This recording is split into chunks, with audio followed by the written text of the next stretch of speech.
All right, guys, today I'm going to show you something about FL Studio that you probably had no idea existed. I'm going to show you how to extract grooves out of drum breaks and apply that to your drums to make them sound more realistic. So firstly, let's listen to quantized boring drums. Now the drums are good because they're count drums. Now here are the textured.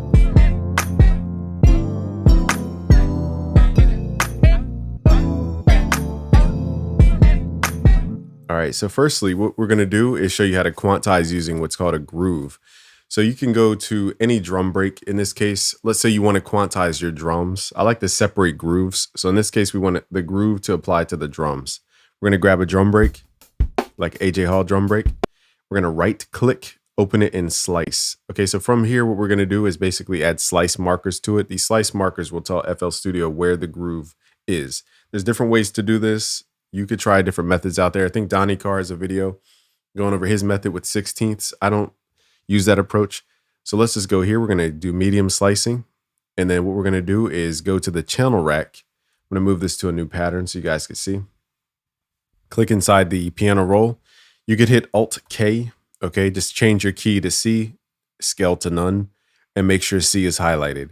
Or if you want a quicker way, you could just basically go and slice, right click, and then go to flatten groove. That will make sure that all the notes are just one note, basically, in short. So you'll get something that looks like this. So what it's doing is measuring the time differences. So if you look closely, the drums aren't on the grid, okay? So they're not quantized to that timing. So what you could do is extract this out, okay? So what you could do is go to the top left here, go to File, Save Score As, and let's save this as Groove Test, okay? So now when you write your drums, your typical drum writing, you can go to a new pattern in this case. Let's record some kicks. Let's record. Now again, you want to stay in that pocket. Let's go down to like 82. So it's at least in the BPM. And I'm going to right click here, turn on my layout piano C4 so I can play my typing keyboard as my kick.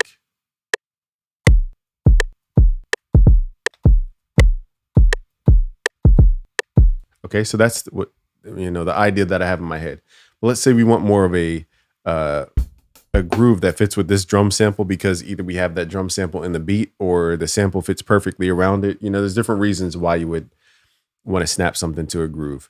So now we're going to hit Alt-Q, okay? Alt-Q, and then we're going to go to where it says template. We're going to load this up. Go to wherever you saved your groove. In this case, I saved it here as Groove Test. I'm going to load this up. And now you can mess with the starting time, okay, and also the sensitivity.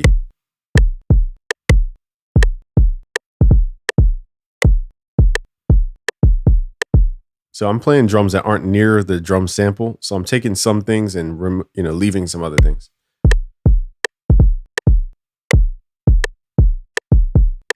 So right here, I want this to be a little bit closer, so I'm going to pull this closer. Highlight these, hit Alt-Q.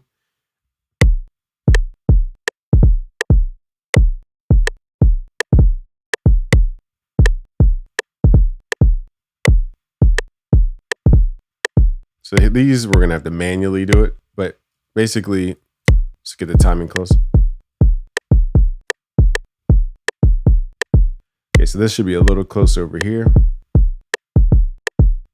Highlight these, hit Alt-Q. Now again, I don't know what the original sample sounds like. That's a little bit better. Okay, so now we have that natural drum timing. Okay, now we can go to our clap and just add it in on the normal spots.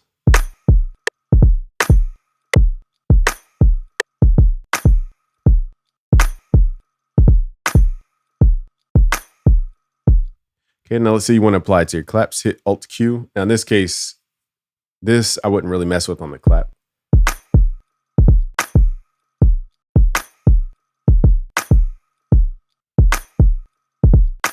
Okay, so again, I don't know what the original drum break even sounds like. I'm just showing you how to apply it.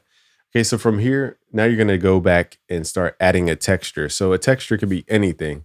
In this case, we're going to use Count's textures. I like his texture sounds. It could be vinyl noise. It could be whatever. So let's go to the playlist. Let's go to song mode. Let's get rid of all this stuff in the playlist. Let's add our pattern in. Okay. So So now that we're done the groove portion, I'm going to show you how to add texture to your sounds. So let's go to Count Drums Volume 3. We're going to go to the textures. Okay, so we're going to grab these chimes and just drag them in. And it doesn't really matter with the timing or anything. We're just going to slice them at the end, get rid of this, hit Control, Delete. So what we need to do is send this to the mixer, hit Control L.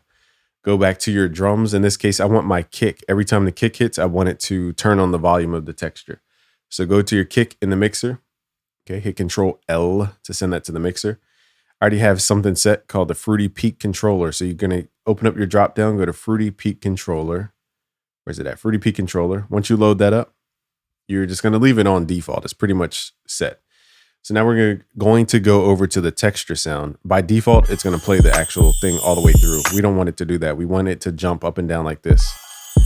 So what we're going to do is turn it all the way down and then right click link to controller. We want an internal controller from FL Studio as a peak control peak and hit accept. So now every time the kick hits, it raises up that volume.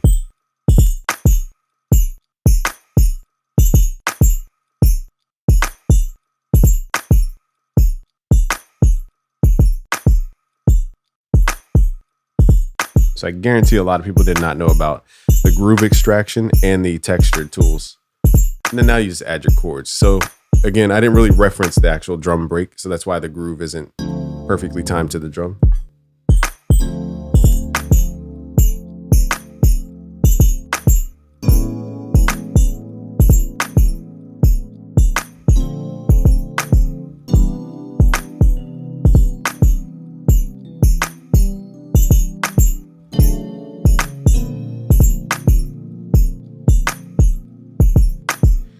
Okay, so I'm just showing you unique ways.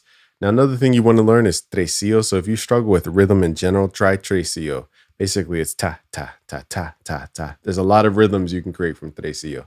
We're not going to go into a deep drum pattern. If you guys want to learn about beat making, go to busyworksbeats.com/premium. I have a course called the Better Beat Maker. I have a course called the Beat Maker Blueprint. I have a course called the FL Studio 21 Beginners course.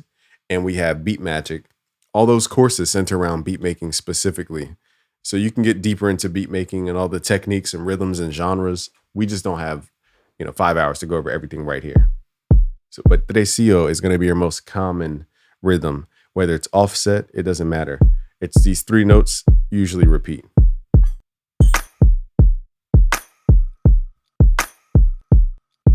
And it just always works. Okay, so even if you take out certain notes, let's go to song mode.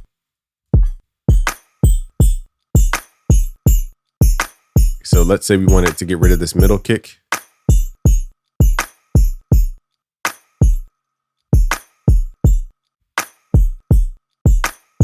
It just works, okay? Even if you move these to the left, I believe there's a way to move these notes. I want to say if you hit Control Shift, you can offset these notes, okay? So if you're in the channel rack, you want to mess with new rhythms, you could offset these hitting Control Shift and then use your arrow keys.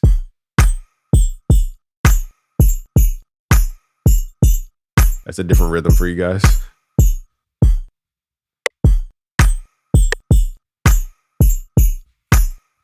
And what I would recommend for this is to move everything to the left, not just. So that's how you can offset your tresillo patterns, just to try new rhythms. So now that all this is quantized, it's a lot easier to draw on those chords. Let's record.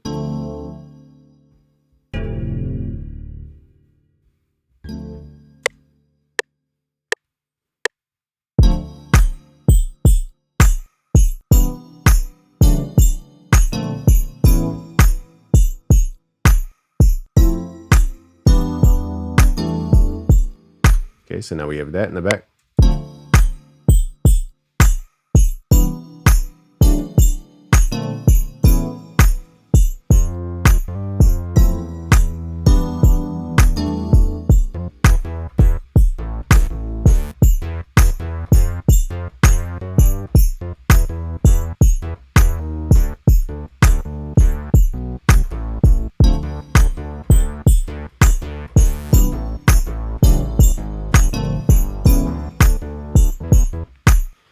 Okay, so then you just go and you add your other instruments. Pretty simple after this point.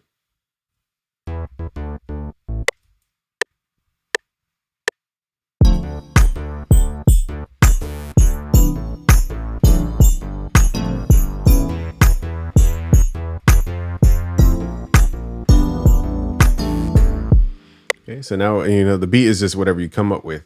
So again, you would reference the drum break a little bit more. I wasn't trying to copy the drum break from AJ Hall.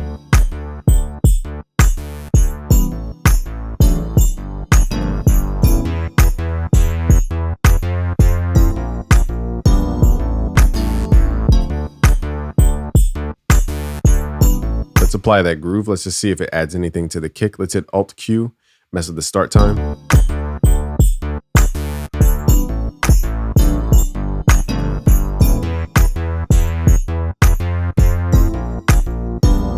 I like it offset a little bit.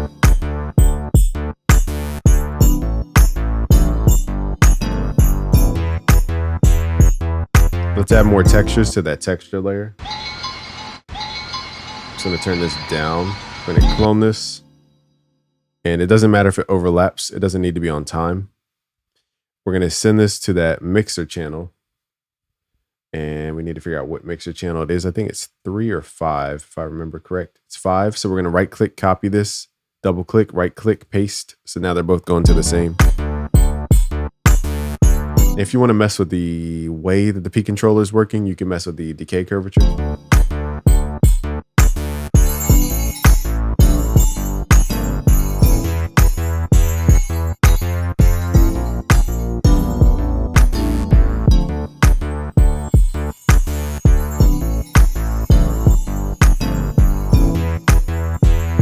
I think the default settings are pretty good.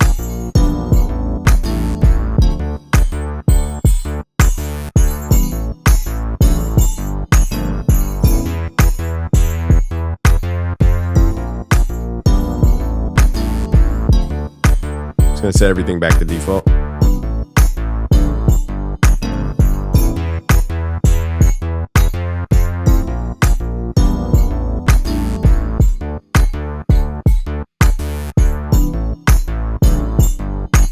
Now you have a unique track that doesn't sound like anybody else because you have that unique groove.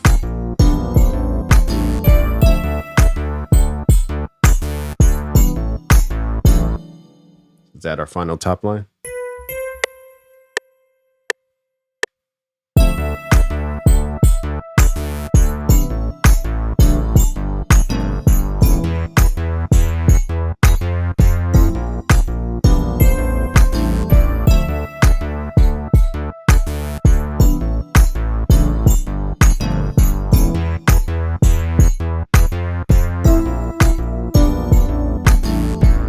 Now for this one, I like the kick quantized. I was kind of just showing you how to offset the groove in the case that you did. I actually prefer it more quantized than not. So we're going to remove that groove. I don't know if let's do default. Okay, turn that off. So sometimes you want groove, sometimes you don't. It just depends on the actual reference groove. The reference we have here is more, this is not this type of beat. Okay, so if I was doing like a disco reference, I would load up disco drums and then reference that groove. Either way, you learned about tresillo. Another technique, and this will wrap it up after this, is delaying your drums. Okay, so go into your kick, go to your wrench tool, up your time shift. Sometimes you need your kicks and your bass to fit in a pocket. The pocket is the time after the main transient of the beat. It's just like subtly behind it.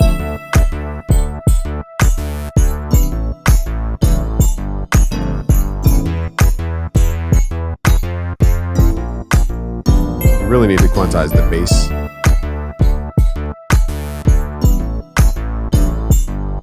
But notice if I quantize the bass, it loses that vibe.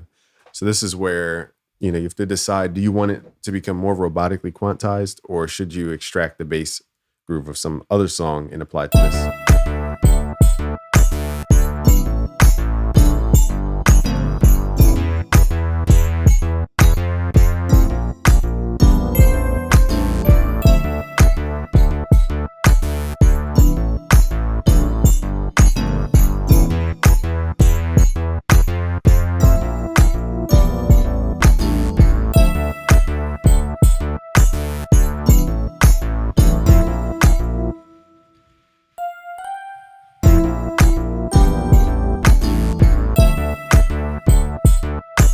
Okay, so you get the concepts. Again, to learn more, go to busyworksbeats.com/premium. Peace.